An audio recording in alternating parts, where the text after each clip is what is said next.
cando traballamos para que a xente dependente teña atención, cando traballamos para que haxa educación infantil, cando facemos política para a xente, beneficiamos o conxunto da xente, pero beneficiamos tamén, sobre todo, as mulleres.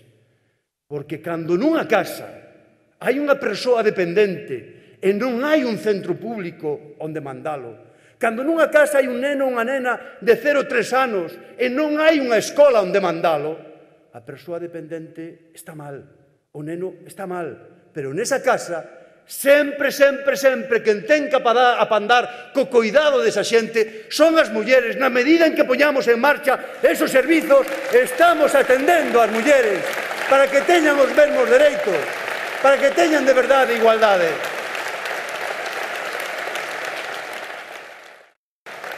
Cando nós puxemos en marcha todo isto, eu xa contaba con que o PP non iba a estar de acordo. Levaban eles 16 anos gobernando e non fixeran nada.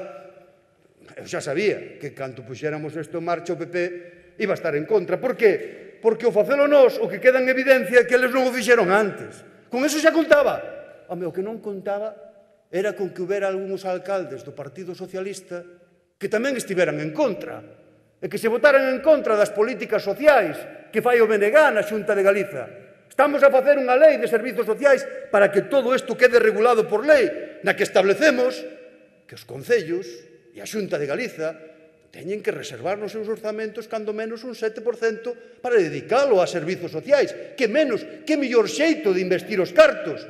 E algúns maniféstanse en contra, seguindo a estrategia do Partido Popular, intentando frenar o cambio transformador que o Bloque Nacionalista Galego está a pôr en marcha. Equivócanse e quedan deslegitimados para vir agora nas eleccións falando de progresismo e de política social. Porque iso é mentir.